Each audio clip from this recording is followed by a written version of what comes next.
Praise lord. ప్రియ సహోదరి సహోదరుడా జనులారా, మీ అందరికీ ప్రభునామములో వందనాలు. ఈ సమయంలో పరిశుద్ధ గ్రంథము నుంచి దేవుని వాక్యాన్ని మనం ధ్యానం చేద్దాం.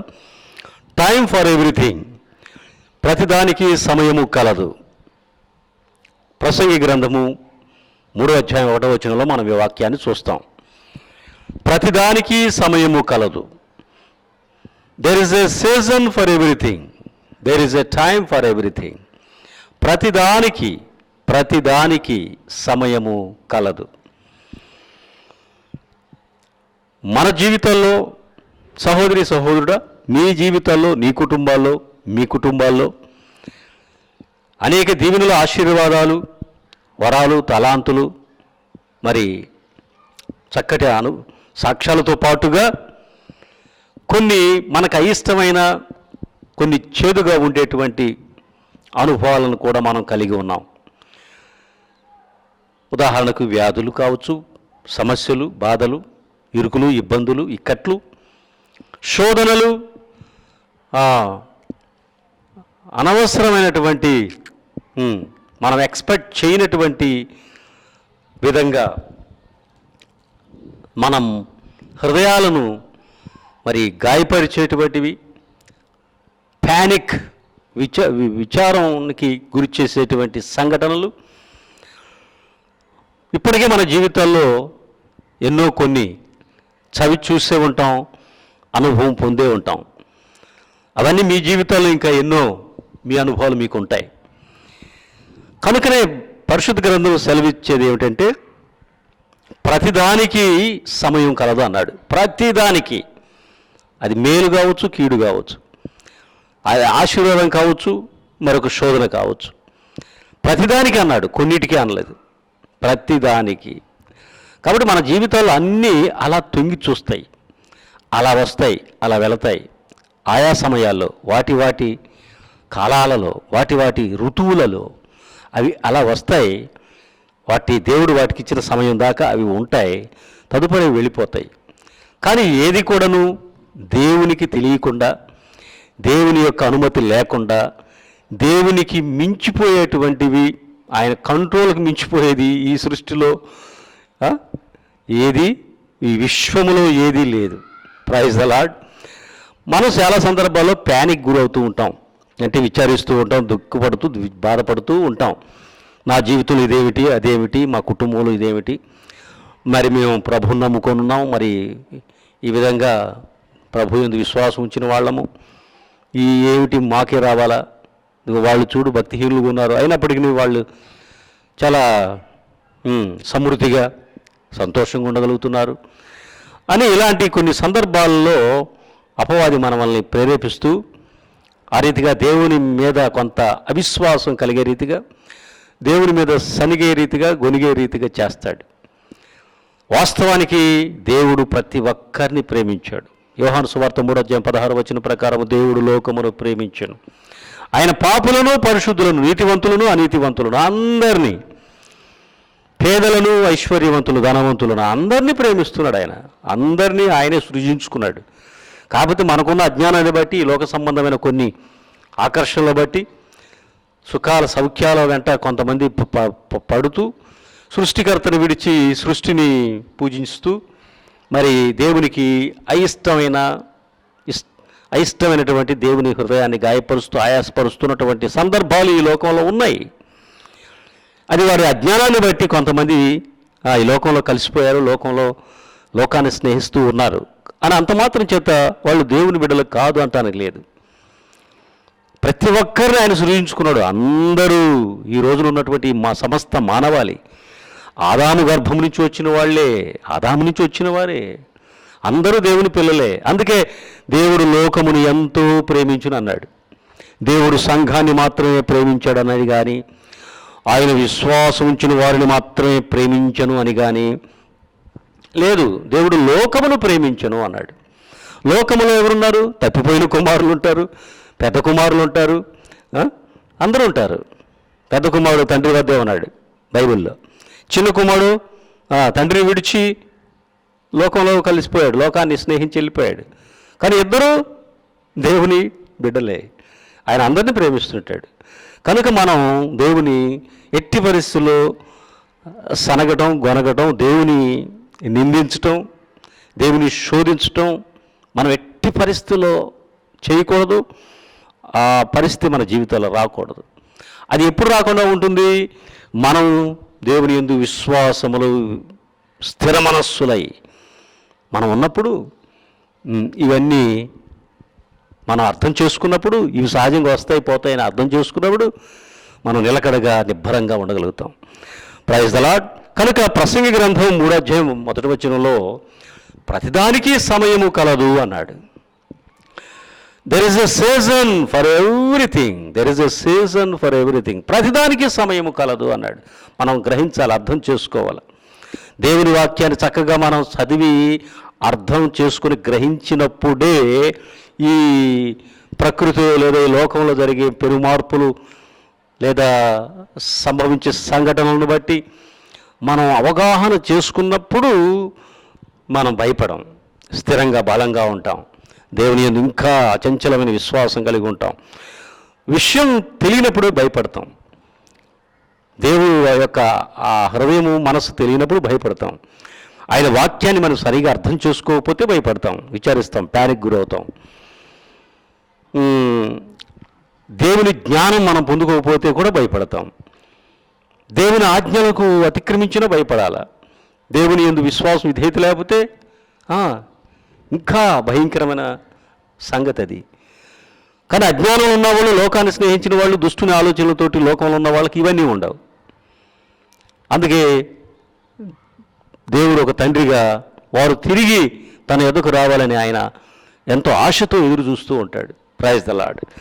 కనుక ఇక్కడ మనం ఈ యొక్క సమయంలో మనం టైం ఫర్ ఎవ్రీథింగ్, ప్రతిదానికి ఒక సమయం ఉందని మనం గ్రహించాలా. కనుక మనం విచారించడం, చింతించడం అనేది మన జీవితాల్లో మనం వాటిని దూరపరచుకోవాలి. ప్రతిదానికి సమయం ఉందంటే ఏమిటి? వ్యాధులకి, బాధలకు, సమస్యలకు, శోధనలకు, పరీక్షలకు, మరి కష్టాలు, నష్టాలకు, కడగండ్లకు, కన్నీటికి, ఈ యొక్క సంక్షోభాలకు, క్రైసిస్, కొరతకు, కొదువుకు, లేమికి, వీటన్నిటికీ సమయం ఉంది. అవన్నీ జీవితంలో అలా వస్తాయి. దే ఆర్ న్యాచురల్, అవి సహజమే వస్తాయి.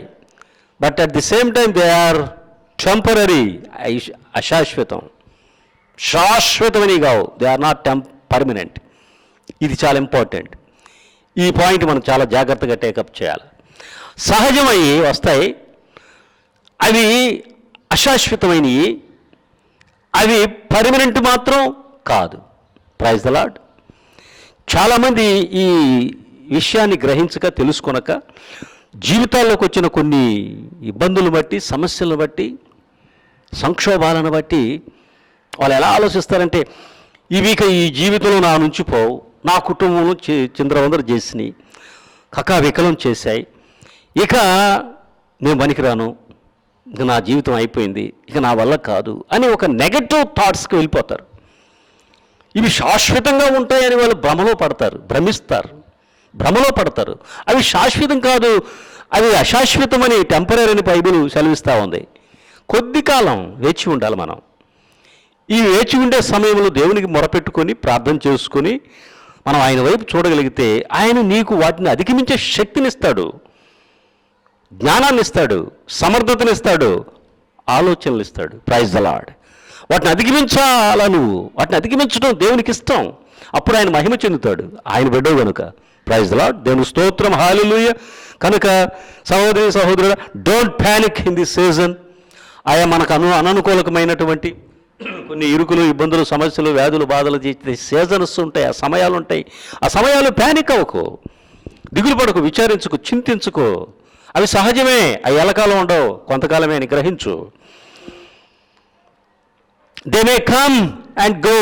అవి అలా వస్తాయి, అలా పోతాయి. ఇది గుర్తుపెట్టుకో. అలా వస్తాయి, అలా వెళ్తాయి. ఉదాహరణకి ఉదయం మనం నిద్ర లేవంగానే సూర్యుడు తూర్పును ఉదయించి ఉంటాడు, వెరీ గుడ్. అలాగే ఆ ఉదయకాలం అలాగే ఉంటుందా? లేదు. మధ్యాహ్నం అవుతుంది, ఈవినింగ్ అవుతుంది, ఆ తర్వాత నైట్ టైం వస్తుంది, మళ్ళా ఇట్స్ సర్కిల్. చీకటి ఎలాకాలం ఉంటుందా? అలాగే వెలుగు కూడా ఎలాగాల ఉంటుందో ఉండదు. ఆయా సమయాల్లో అవి వస్తాయి, మళ్ళీ వెళ్తూ ఉంటాయి. అలాగే మన జీవితాల్లో కూడా, మన ప్రకృతిలో కూడా సునామీలు ఉన్నాయి, తుఫాన్లు ఉన్నాయి, భూకంపాలు ఉన్నాయి. ఇవి ప్రకృతి కలామిటీస్ అంటాం వీటిని, ప్రకృతి వైపరీత్యాలు అంటాం వీటిని. నేషనల్ డిజాస్టర్స్ అంటాం, కలామిటీస్, న్యాచురల్ కలామిటీస్ అంటాం. ఈ ప్రకృతి సిద్ధంగా వచ్చేటువంటి కొన్ని ప్రకృతి వైపరీత్యాలు ఇవి ఎల్లకాలం ఉంటాయా? వస్తాయి, కొంత నష్టాన్ని కష్టాన్ని తెస్తాయి, కొన్ని ఆ తదుపరివి వెళ్ళిపోతాయి. ఎల్లకాలం అలాగే ఉండవు. ఉంటే మనం జీవించలేము. అవి ఎల్లకాలం ఉండవు. దేవుడు ఆ పర్మిషన్ వాటికి ఇవ్వాల. సమ్ టైం అక్కడ ఆ some time, during that time, ఆ సమయంలో మనం నిబ్బరం కలిగి ధైర్యంగా ఆ వచ్చిన సమస్యని అధిగమించేందుకు చక్కటి ఆలోచన చేసుకోవాలా, చక్కటి ప్రణాళిక వేసుకోవాలా, దేవుని నుంచి జ్ఞానాన్ని అడిగి పొందుకోవాలా, సమర్థత సామర్థ్యాన్ని, మనకున్న సామర్థ్యాన్ని మనం కూర్చుకోవాలా, దాన్ని జయించడానికి దేవుని మీద విశ్వాసం ఉంచి ముందడుగు వేయాలా. ఎస్, తప్పక జయిస్తావు, తప్పక వాటిని అధిగమిస్తావు. ఆ సమర్థతను, ఆ ఆలోచనలను, ఆ విజయాన్ని కూడా దేవుడే అనుగ్రహిస్తాడు. Praise the Lord. ఆయన మీద విశ్వాసం ఉంచు, ప్రార్థించు, తప్పక వాటన్నిటి నుంచి నీకు విడుదలిస్తాడు. కనుక don't panic in the season. ఆయా ఋతువుల్లో, ఆయా కాలాల్లో, ఆ సమయాల్లో ఆ వచ్చినటువంటి ఇరుకు ఇబ్బందులు బట్టి, సమస్యలు బట్టి, వ్యాధులు బట్టి, బాధలను బట్టి దిగులు పడుకు, విచారించుకో, ధైర్యంగా ఉండు. భయపడకుడి, భయపడకుడి, భయపడకుడి అంటుంది బైబిల్. ఎందుకు భయపడతావు? భయపడితే ఇంకా లేనిపోయిన సమస్యలు వస్తాయి. ఈ శారీరకంగా కూడా అనేకమైనటువంటి ఆ భయం అనేటువంటిది మన శరీరంలో ఉన్నటువంటి ఇమ్యూనిటీ సిస్టాన్ని, వ్యాధి నిరోధక శక్తిని, ఆ సిస్టమ్ను కూల్చివేస్తుంది. చిన్న చిన్న వ్యాధులు కూడా వచ్చి మనల్ని వెక్కిరిస్తాయి, భయపెడతాయి. ప్రభు ఒక్క మాట చెప్తే అందులో ఎంతో జ్ఞానం ఉంది. భయపడకుడి, భయపడకూడదు. నేటి కాలంలో వచ్చే రకరకాల ఈ వైరస్లని, అదని ఇదని రకరకాలుగా మనిషి ఈ రోజున యుద్ధం చేస్తున్నాడు, పోరాటం చేస్తున్నాడు వాటితోటి. భయపడకూడదు, ధైర్యంగా ఉండాలి. చూడండి ఇక్కడ.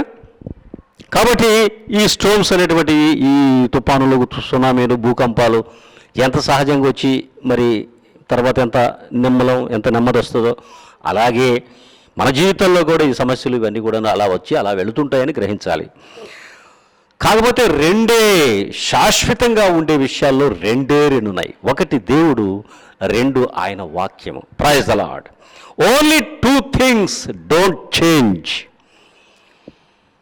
మారనేవి, మార్పు లేనివి రెండే ఉన్నాయి. నెంబర్ 1 గాడ్, సర్వశక్తిమంతుడు దేవుడు. అండ్ నెంబర్ 2 హిజ్ ప్రామిస్, ఆయన వాగ్దానము, అంటే ఆయన వాక్యము. మారనిది రెండే ఉన్నాయి. దేవుడు, దేవుడి వాక్యము, లేదా ఆయన వాగ్దానము. కనుక ఓన్లీ 2 things డోంట్ చేంజ్. ఇక మిగిలినవన్నీ ఈ లోకంలో అలా వచ్చి అలా వెళ్తుంటాయి. ఏది శాశ్వతమైనది కాదు, అన్ని టెంపరరీ బట్ న్యాచురల్. ఈ విషయాన్ని మనం జాగ్రత్తగా గమనిస్తే మనం వాటిని ఆయా కాలాల్లో, ఆయా సమయాల్లో, ఆయా ఋతువుల్లో వచ్చేటువంటి అవి వ్యాధులు కావచ్చు, లేదంటే లేదంటే సమస్యలు కావచ్చు, సంక్షోభాలు కావచ్చు, కొరత కొదువ, వీటిని ముందుగానే మనం ఎక్స్పెక్ట్ చేసే రీతిలో ఉండాలి. We must be in a position to expect for the coming crisis. అవి ముందోడి మనం పసిగట్టే స్థితిలో ఉండగలగాల. దేవుని జ్ఞానం పొందుకొని ఉండాలి. వాటికి ముందోడే ప్రిపేర్ అయి ఉండాలి. మనం ప్రిపరేషన్లో ఉండాలి. టు ఓవర్కమ్ దెమ్, వాటిని అధిగమించేందుకు.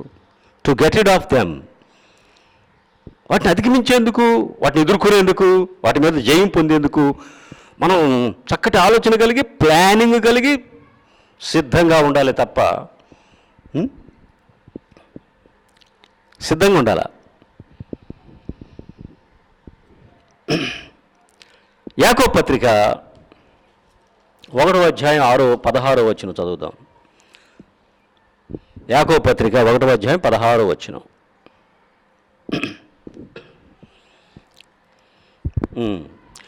నా ప్రియ సహోదరులారా, మోసపోకుడి. శ్రేష్టమైన ప్రతి ఈవియు, సంపూర్ణమైన ప్రతి వరమును పరసంబంధమైనదై జ్యోతిర్మయుడగు తండ్రి యొద్ద నుండి వచ్చును. ఆయన యందు ఏ చంచల చిత్తమైనను గమనాగమనముల వలన కలుగు ఏ ఛాయ అయినను లేదు. కనుక ఇక్కడ 16వ వచనం, నా ప్రియ సహోదరులారా మోసపోకుడి అంటున్నాడు. శ్రేష్టమైన ప్రతి ఈవియు, సంపూర్ణమైన ప్రతి వరమును పరసంబంధమైనదై జ్యోతిర్మయుడగు తండ్రి యొద్ద నుండి వచ్చును. ప్రతి ఈవియు, ప్రతి వరము కూడా పరసంబంధమైనది, దేవుడి నుంచే వస్తుంది. దేవుడే అనుగ్రహిస్తాడు, దేవుడే ఇస్తాడు. Praise the Lord. ఒక ఆలోచన అయినా, ఒక ఏదైనా కూడాను, ఒక జ్ఞానమైన, మనం వాటిని చేయగలిగే సమర్థత, సామర్థ్యాన్ని, అవన్నీ ఎబిలిటీ, సామర్థ్యము ఆయన ఇస్తాడు. ఆయన ఇవ్వకపోతే మనం ఏడ పొందుకుంటాం? ఎక్కడి నుంచి తెస్తాం మనం ఎంత? మనం వీఆర్ నథింగ్, ఐఎమ్ నథింగ్, నేనేమీ కాను. ఆయన లేకపోతే నేనేమీ కాను. ఈ సమయంలో ఈ ఫుల్ఫిట్ దగ్గర నిలబడి ఈ జీవవాక్యాన్ని ధ్యానించే సద్భాగ్యాన్ని, గొప్ప ఆధిక్యతను, కృప, ఆయన కృప లేనిది ఈ పరిస్థితి ఉండదు. అది ఆయన ఇచ్చిన ధన్యత. కనుక నీవు నేను మనం ఏమై ఉన్నామో అది ఆయన కృప. మనం అర్హత ఉండి ఇవన్నీ మనం పొందుకోలే. అర్హత లేనప్పటికీ మనం దేవుడి నుంచి పొందుకుంటున్నామే, దాన్నే కృప అంటాం. Praise the lord. కృప, ఆయన కృప సత్య సంపూర్ణుడు, కృపా సత్య సంపూర్ణుడు. కనుక దేవుని బిడ్డలారా భయపడకుడి. ఇది ఇక్కడ మోసపోకండి. మన సొంత జ్ఞానం, మన సొంత బలం, నా తెలివి, నా తేటలు, నా ఇష్టం, నా కష్టం, నేను, నాది, నాకు, ఈ మాటలు మనంలో నుంచి దూరపరుచుకోవాలి. ఏదైనా మనం పొందుకొని ఉన్నామంటే ఈ భూమి, ఈ ప్రకృతి, ఈ వృక్ష సంపద, లేదా ఈ జలచరాలు, లేదా ఈ పక్షులు, జంతువులు, పశుపక్షాదులు, సమస్తము వనరులు అన్నీ ఏమైతే మనం ఈనాడు కలిగి ఉన్నామో ఈ భూమండలం మీద, ఈ ప్లానెట్ మీద, అవన్నీ దేవుడు సిద్ధపరిచి ఇచ్చినవి. ప్రతి ఒక్కరూ గొప్పగా జీవించాలనే ఉద్దేశం. మనంతటా మనమే ఆయన తృణీకరిస్తూ, ఆయన నిర్లక్ష్యం చేస్తూ, ఆయన ఆజ్ఞలను, నియమాలను, ప్రకృతి ధర్మాలను పక్కన పెడుతూ, పెడచేమి పెడుతూ, మన ఇష్టానుసారంగా లోకాశల్లో ఉండి దేవునికి దూరమై పోగొట్టుకుంటున్నాం. భూమిని ఏలుడి అన్నాడు ఆదికాండంలో 1:26-28. మరి ఆ ఏలగలిగే స్థితి మనకు దేవుడు మొదట్లో ఇచ్చాడు. పాపం చేయటం వల్ల ఆ ఏలగలిగే పరిస్థితి పోయింది, చేజారిపోయింది. అందుకే ఈనాడు ఈ భూమి మీద ఉన్నటువంటి ప్రతి జీవి, ప్రతి వైరస్, ప్రతి యానిమల్ మనుషుల మీద అటాక్ చేస్తున్నాయి. It's very difficult to fight against them. వాటి మీద యుద్ధం చేయటమే పెద్ద సమస్య అయిపోయింది. ఇదొక స్ట్రగుల్ అయింది ఈరోజు మానవుడికి. ఎందుకని? దేవుడు ఇచ్చినటువంటి ఆ భూమిని ఏలుడి అన్నటువంటి ఆ ఆధిక్యతను కోల్పోయాం పాపం చేయటం బట్టి. కనుక సహోదరి సహోదరుడు, పర సంబంధం మోసపోకుడి. శ్రేష్టమైన ప్రతి ఈవియు, సంపూర్ణ ప్రతి వరము పర సంబంధమైనదై జ్యోతిర్మయుడు తండ్రి యొద్ద నుండి వచ్చును. ఆయన అనుగ్రహిస్తేనే. చాలామంది అజ్ఞానాన్ని బట్టి మనం ఇంతకుముందు అనుకున్నట్టుగా గర్విస్తుంటారు, గర్వపడుతుంటారు, ఎగిరి గంతులేస్తుంటారు, జబ్బలు సరుచుకుంటూ ఉంటారు. అజ్ఞానం, because of lack of knowledge. వాళ్ళకి జ్ఞానం లేదు, దేవుని జ్ఞానం లేదు, బైబిల్ జ్ఞానం లేదు, వాక్య జ్ఞానం లేదు. నేరో మైండెడ్ పీపుల్, సంకుచితమైన ఆలోచనలు కలిగిన వారు. అందును బట్టి కొంతమంది అలాంటి వాళ్ళని మనం చూస్తూ ఉంటాం. కానీ ప్రతిదీ కూడా దేవుడు మనకు అనుగ్రహిస్తేనే మనం పొందుకోగలుగుతాం. దేవుడు స్తోత్రం కలుగునుగాక. కనుక డోంట్ బి డిసీవ్డ్, మోసపోకుడి. అలాగే కీర్తన గ్రంథంలో కూడాను 145వ అధ్యాయంలో 3వ వచనాన్ని చూద్దాం. కీర్తన గ్రంథము 145. కీర్తన గ్రంథము 145వ అధ్యాయం 13వ వచనాన్ని చదువుకుందాం. నీ రాజ్యము శాశ్వత రాజ్యము, నీ రాజ్య పరిపాలన తరతరములు నిలుచును. నీ రాజ్యము శాశ్వత రాజ్యము, నీ రాజ్య పరిపాలన తరతరములు నిలుచును అంటున్నాడు. దేవుని స్తోత్రం. Your Kingdom is an ever lasting Kingdom and your dominion endures for ever. అంటే దేవుని యొక్క రాజ్యము శాశ్వత రాజ్యము, ఆ రాజ్య పరిపాలన తరతరములా ఉంటుంది. కాబట్టి రాజ్యము, దేవుని రాజ్యంలో మనం ప్రవేశించాలా, చాలా ప్రాముఖ్యమైన అంశం అది. అందుకే యేసుక్రీస్తు ప్రభు ఈ లోకంలో మొట్టమొదటిగా సువార్తమానాన్ని ప్రకటించేటప్పుడు మత్తయి సువార్త 4:17 చెప్తాడు, మారు మనసు పొందుడి, మారు మనసు పొందుడి, దేవుని రాజ్యము సమీపించున్నది అన్నాడు. మీరందరూ దేవుని రాజ్యంలో ప్రవేశించాలి. ఆనాడు పోగొట్టుకున్న ఆదాము అవ్వ చేసిన పాపాన్ని బట్టి దేవుడిచ్చిన రాజ్యం చేజారిపోయింది. మరలా తిరిగి తండ్రి యొక్క చిత్తాన్ని బట్టి నన్ను పంపించాడు ఈ లోకానికి. ఆ పాప భారాన్ని తీసివేసి పోగొట్టుకున్న దేవుని రాజ్యాన్ని మళ్ళా తిరిగి ఇవ్వడానికి నేను వచ్చాను. మీకోసం రక్తం కార్చి ప్రాణం వేయడానికి వచ్చాను. కనుక ముందు మీరు దేవుని రాజ్యంలో ప్రవేశించాలి. అది మీ అంతిమ గోల్, మీ లక్ష్యం, దేవునికి చిత్తం. అది దేవుని చిత్తాన్ని, నా పరమ తండ్రి యొక్క చిత్తాన్ని నెరవేర్చడానికి శరీరధారిగా యేసుక్రీస్తుగా నేను ఈ లోకానికి వచ్చాను. కాబట్టి మీరు మారు మనసు పొందాలి అంటున్నాడు. మారు మనసు పొందితేనే తప్ప దేవుని రాజ్యంలో ప్రవేశించలేరు. దేవుని రాజ్యము శాశ్వత రాజ్యం. ఈ భూమి ఆకాశం ఒక సమయంలో లయమైపోతుంది. యేసుక్రీస్తు మత్తయి సువార్తలో అంటాడు, ఈ భూమియు ఆకాశమును గతించును గాని నా మాటలు గతింపవు అన్నాడు. కాబట్టి రెండే శాశ్వతమైనవి, గతింపకుండా శాశ్వతంగా ఉండే రెండే. ఒకటి దేవుడు, దేవుని యొక్క వాగ్దానము. మిగతాదంతా ఒకనాటికి లైవ్ అయిపోయాయి. మరలా క్రొత్త ఆకాశము, క్రొత్త భూమి. మరి మత్తయి సువార్త రెవల్యూషన్ ప్రకటన గ్రంథం 20వ అధ్యాయం 1వ వచనాల నుంచి మనం చూస్తాం. యోహాను భక్తుడు ప్రత్యక్షత చూస్తాం. కనుక ఇవన్నీ లయమైపోతాయి.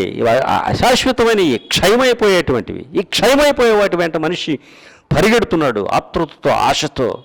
ఇవి ఒకనాటికి లయమైపోతాయి. పరిగెత్తేవాడు లయమైపోయేవాడే, పరిగెత్తేవాడు ఏటి కోసం పరిగెడుతున్నాడు, అవన్నీ కూడా క్షయమైపోయేటువంటివి. చూడండి, ఇదంతా కూడా ఇలాంటి ప్రయత్నం అంతా కూడా ప్రసంగి గ్రంథంలో సొలొమోను చక్కగా వివరించాడు కదా. ఏంటి, ఒకడు గాలికై, మనిషి యొక్క ప్రయాస ఎట్లా ఉందంటే ప్రయత్నం, ఒకడు గాలిని బంధించుటకై చేసే ప్రయత్నం వలె ఉందన్నాడు. మీరు ఆలోచించండి, ఏమిటా ప్రయత్నం? వ్యర్థమైన ప్రయత్నం, వ్యర్థము. అందుకే వ్యర్థం అన్నాడు. Vanity vanity vanity, meaningless. సూర్యుని కింద జరుగు ప్రతి కార్యము కూడా, ప్రతి పని కూడా వ్యర్థము అన్నాడు. వ్యర్థము. ఒకడు గాలిని బంధించుటకై చేసే ప్రయత్నం వలె ఉంది తప్ప ప్రయోజనకరమైనది కాదు. మరి దేవుని విడిచిపెట్టి, దేవుని ఆజ్ఞలు, నియమాలను, ప్రకృతి ధర్మాలను విడిచిపెట్టి మనిషి ఎక్కడికో పరిగెడుతూ ఉన్నాడు. బిజీ. నో టైం లేదు. కూర్చొని భోంచేసే టైం లేదు. నిలబడే టకటక టైం అంత fast foods, fast busy. No time. ఇలాగ నో టైం అంటూ బిజీ అంటూ లేనిపోని రోగాలు, వెప్పులని తెచ్చుకుంటున్నాడు. షుగరు, బీపీ, రకరకాల ఇంకా చెప్పేదేముంది. ఈనాడు వైద్యం కూడాను భయంకరంగా ఉంది. ఈ ఎలోపతి లేదా ఇంకా ఏంటి, ఒకదానికి మందు వేస్తే ఏదో సామెత చెప్పినట్టు కొండనాలుగుకి మందు వేస్తే ఉన్ననాలుగు ఊడిందన్న ఇది విధంగా సామెతగా ఈ రోజున వైద్య విధానం ఉంది. ఏం చేద్దాం? హాస్పిటల్కి పోతే కొన్ని లక్షలు కావాలి. మనం టైం లేదంట, బిజీ అంట, దేవుని విడిచిపెట్టి మన ఇష్టానుసారంగా పరిగెట్టి కష్టపడి తెచ్చుకుంటున్నాడు ఈరోజు మనిషి ఈ వ్యాధులు, ఈ బాధలు. వాటికి మళ్ళీ హాస్పిటల్కి వెళ్తే లక్షలు వసూలు చేస్తున్నారు. లక్షలు. What about poor people? సామాన్యుల పరిస్థితి ఏంటి? మధ్యతరగతి కుటుంబీకుల పరిస్థితి ఏంటి? ఎక్కడి నుంచి తెస్తారు? ఎంత చెల్లిస్తారు బిల్లులో? చివరికి ఎలా వస్తాడు బయటికి? అదేదో ఎందుకు చెప్పానే, కొండనాలుగుకి మందు వేస్తే ఉన్ననాలుగు ఊడింది. పెద్దలు ఏనాడు ఎట్లా చెప్పారో అది అద్భుతంగా ఈ రోజున ప్రాక్టికల్గా మనకు కనిపిస్తూ ఉంది. ఈ రోజున ఈ కరోనా పరిస్థితుల్లో లక్షలు బిల్లులు కట్టినప్పటికీ కూడా వెనకదారిలో శవాన్ని మూట కట్టి పంపిస్తున్నారు.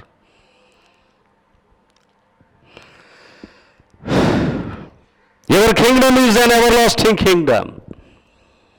నీ రాజ్యము శాశ్వత రాజ్యము, నీ రాజ్య పరిపాలన తరతరములు నిలుచును. అది మన గోల్. ఈ లోకంలో మన పౌరసత్వం తాత్కాలికమైంది. ఆత్మీయ రాజ్యం, దేవుని రాజ్యం, అక్కడుంది మన సిటిజన్షిప్. పౌలు భక్తుడు చెప్తాడు కదా, ఆ సిటిజన్షిప్ కోసం, ఆ పౌరసత్వం కోసం మనం సిద్ధపడి మనం ఇక్కడ కృషి చేసి దానికి అర్హత యోగ్యత పొందుకోవాలి. దేవుని స్తోత్రం, హల్లెలూయా. కనుక అందుకే యేసుక్రీస్తు ప్రభువు అన్నాడు, మారు మనసు పొందుడి, దేవుని రాజ్యం సమీపించింది అన్నాడు. మారు మనసు పొందితేనే దేవుని రాజ్యంలో ప్రవేశిస్తాం. కనుక సహోదరుడు, ఈ సమయంలో వాక్యం వింటున్నటువంటి మీలో ఎవరైనా ఇంకా యేసుక్రీస్తు ప్రభు యందు విశ్వాసం ఉంచకపోతే ఇప్పుడే ప్రభు యందు విశ్వాసం ఉంచండి. ఆయన రక్షకుడిగా అంగీకరించి ఆయన వెంబడించండి. గొప్ప రక్షణ, దేవుని రాజ్యము, శాశ్వత రాజ్యము, యుగయుగాలు ఆయన మహిమలో మనం కొనసాగుతాం. Praise the lord. ఈ నిరీక్షణ ఇక్కడ తప్ప మరెక్కడా లేదు. పాపుల కొరకు మరణించిన వాడు యేసుక్రీస్తు ప్రభు తప్ప చరిత్రలో ఎక్కడ ఎవరిని మనం చూడం. Praise the Lord. దేవుని స్తోత్రం కలుగును గాక. కనుక సహోదరుడు, దేవుని బిడ్డలారా, డోంట్ ప్యానిక్, భయపడకండి, దిగులు పడకండి, విచారించకండి. ఈ జీవితాల్లో మనకొచ్చి సునామీలు, తుఫానులు, భూకంపాలు ఎలా సహజంగా వస్తాయో అలాగే మన జీవితాల్లో కూడా సమస్యలు, వ్యాధులు, బాధలు ఇవన్నీ వస్తాయి. వాటి గురించి దిగులు పడటం కాదు, కానీ వాటిని శపించకూడదు. వాటిని మనం అనుకూలంగా మార్చుకోగలగాల.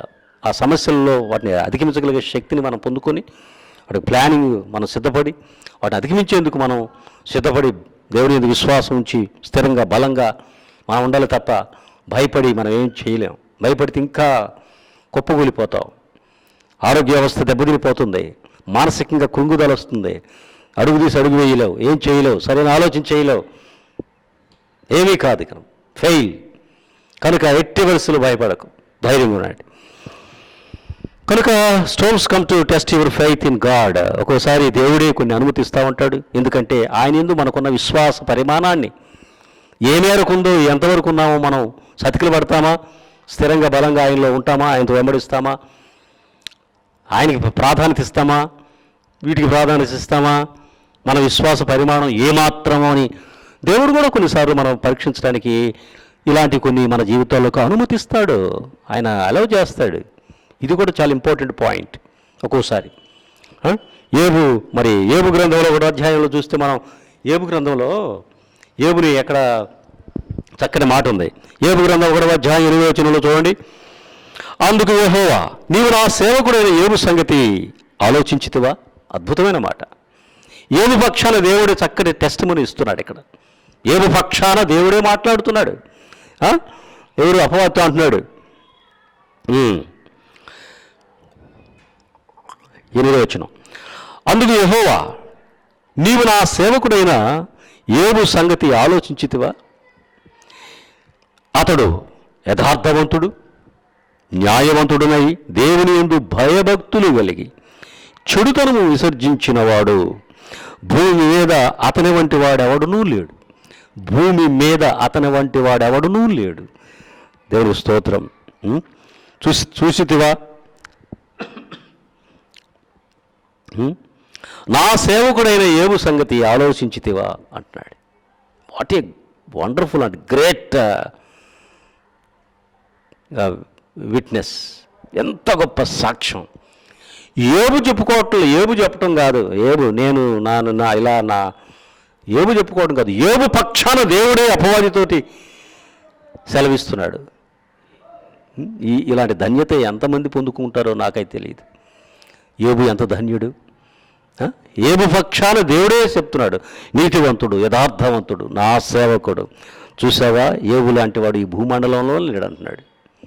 కనుక అది దేవుని బిడ్డలారా, సహోదరుడు, ఏబుని మనం జ్ఞాపకం చేసుకోవాలి. అనేక సందర్భాల్లో ఏబులో ఉన్నటువంటి సహనము, ఆ నీతి, నిజాయితీ, యథార్థత, ఆ నిలకడ స్థితి, విశ్వాసంలో స్థిరంగా బలంగా ఉండడం, ఎన్ని శోధనలు వచ్చినా, ఎన్ని సమస్యలు వచ్చినా వాటన్నిటినీ కూడాను వాటిని డోంట్ కేర్ అన్నాడు.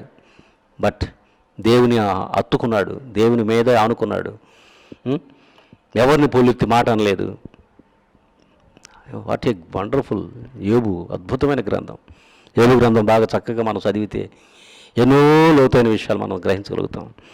మరి కనుక దేవుని బిడ్డలారా, సహోదరి సహోదరుడు, యోబుని పరీక్షించినట్టుగానే మన జీవితాల్లో కూడా మనల్ని పరీక్షించడానికి కొన్నిసార్లు ఇలాంటి శోధనలు, సమస్యలు, ఆటంకాలు వస్తాయని మనం గమనించాలి. అయితే మనం ఆ పరీక్షల్లో మనం నిలబడితే ఇంకా ఉన్నతమైన స్థితిని దేవుడిస్తాడు, ఆధిక్యతనిస్తాడు, ఇంకా అడిగిన వాటికంటే ఎక్కువ ఆశీర్వాదాలు ఇస్తాడు. యోబు గ్రంథంలో మనం చూస్తాం కదా, చివరిలో 42వ అధ్యాయంలో ఆ విధంగా యోబు ఎంతో విశ్వాసంగా దేవుని మీద ఆనుకొని దేవుని వెంబడించాడు కనుక మరి ఎన్నంతల ఆశీర్వాదాలు పొందాడు మనం చూస్తాం కదా. చివరిలో ఉంటుందన్నమాట అద్భుతంగా రెండంతల ఆశీర్వాదాలు, రెండంతల ఆశీర్వాదాలు యోబు పొందుకుంటాడు. కనుక సహోదరి సహోదరుడా, 42వ అధ్యాయంలో 12వ వచనంలో యెహోవా యోబును మొదట ఆశీర్వదించిన కంటే మరి అధికముగా ఆశీర్వదిస్తాడు. డబుల్ మెజర్డ్ అంటాం అద్భుతంగా. కనుక దేవుని బిడ్డల సహోదరి సహోదరుడా, గాడ్ ఈజ్ ఫెయిత్ఫుల్. దేవుడు నమ్మదగిన వాడు. He gives you ability to overcome. కాబట్టి దేవుడు నమ్మదగిన వాడు. ఇవన్నీ కూడా పరీక్షించడానికి మనకు అనుమతించినా లేదా ఏమైనప్పటికీ కూడా దేవుడు నమ్మదగిన వాడు కనుక మనల్ని ఆయన విజయ మార్గంలో విజయాన్ని పొందాలని, విజయవంతమైన జీవితం జీవించాలని ఆయన చిత్తం. మనం విజయవంతమైన జీవితం జీవించినప్పుడు దేవుడు మహిమ చెందుతాడని మనం పరిశుద్ధ గ్రంథం నుంచి తెలుసుకోగలుగుతాం. కాబట్టి ఇర్మీయా గ్రంథం 29వ అధ్యాయం 11వ వచనంలో కూడా ఒక మాట ఉంది, చక్కటి మాట. నేను మిమ్మల్ని గురించి ఉద్దేశించిన సంగతులు నేను ఎరుగుదును, రాబో కాలమందు మీకు నిరీక్షణ కలిగినట్లుగా అవి సమాధానకరమైన ఉద్దేశ్యములు కానీ హానికరమైనవి కావు, ఇదే యెహోవా వాక్కు అంటాడు ఇర్మీయా గ్రంథం 29:11 వచనంలో. కాబట్టి ఆయన మన పట్ల ఉన్నటువంటి ఉద్దేశాలు, ప్రణాళిక, చిత్తం అంతా కూడా మనల్ని ఆశించడానికి, దీవించడానికి అద్భుతంగా మన పట్ల ఒక మంచి ప్రణాళిక దేవునికి ఉంది. కనుక మనం ఎందుకు భయపడాలా? మనం ఎందుకు భయపడతాం? ఎందుకు ప్యానిక్ అవుతాం? అవసరం లేదు. మోసపోకుడి అంటున్నాడు. మనం ఏ విషయంలో మోసపోవాల్సిన అవసరం లేదు. దేవుని మీద విశ్వాసం ఉంచి ఆయన వెంబడిస్తున్నప్పుడు మనం తగిన జ్ఞానం, ఆయన బుద్ధి వివేకాలను ఇస్తాడు. ఎక్కడ మోసపోం. మరి ప్రతిదానికి సమయం ఉందని మనం గ్రహించాలా. ఆ సమయాల్లో అవి న్యాచురల్ వస్తాయి, న్యాచురల్, సహజం, టెంపరీ, తాత్కాలికమే, నాట్ పర్మనెంట్. అవి శాశ్వతం కాదని మనం గ్రహించాలా. కనుక మన జీవితాలను మన దేవుని విశ్వాసం, విధేయత కలిగి విజయవంతమైన జీవితాలను మనం సిద్ధపరచుకోవాలి. మరి ఈ మాటలు దేవుడు దీవించును గాక. Amen, amen, amen. Praise lord. మహాపరిషుడుగా మమ్మల్ని మిక్కిలిగా ప్రేమించిన మా పరలోక తండ్రి, ఈ సమయంలో నీ జీవవాక్యం చేత మాతో మాట్లాడిన విధానం బట్టి స్తోత్రాలు నాయన. అయా, మొదటగా మా యొక్క దోషాల అపరాధాలు క్షమించండి నాయన. ప్రతిదానికి సమయం ఉన్నదని నీ వాక్యం ద్వారా మాతో మాట్లాడారు. మోసపోకుడిని మమ్మల్ని హెచ్చరించిన విధానం బట్టి స్తోత్రాలు నాయన. ప్యానిక్ కావద్దు, విచారించొద్దు, భయపడద్దు, దిగులు పడవద్దు వద్దని మీరు మాతో మాట్లాడారు నా తండ్రి. శోధనలు, సమస్యలు, ఆటంకాలు, అవరోధాలు, వ్యాధులు, బాధలు సహజంగా వస్తాయి, వెళతాయని మేము గ్రహించేందుకు కృప చూపించిన విధానం బట్టి స్తోత్రాలు. అవి న్యాచురల్, అవి అశాశ్వతమైనవి, అవి పర్మనెంట్గా ఉండేవి కావని మేము గ్రహించేందుకు కృప చూపించిన విధానం బట్టి స్తోత్రాలు ఆయన. మరి ఆయా సమయాల్లో మేము నిబ్బరమైన బుద్ధిగలమై, స్థిర మనస్సు కలిగి, అయా నీ ఎందు విశ్వాస విధేయత కలిగి నేను వెంబడించేవారిగా నీ సాక్షులు ఉండేందుకు సహాయం చేయమని, మరి ఈ సమయంలో చేరుకొచ్చిన మా సహోదరి సహోదరులు నన్ను మమ్మల్ని మీ దైవాల స్థలాలకు ఎత్తిపట్టుకుంటూ మహిమ, ఘనత, ప్రభావాలు మీరే పొందుకున్నామని నా ప్రియ రక్షకుడు నజరేయుడైన యేసుక్రీస్తు పరిశుద్ధ నామములో ప్రార్థించి వేడుకుంటున్నాను పరమ తండ్రి. Amen, amen, amen. Praise the Lord. దేవుని స్తోత్రం.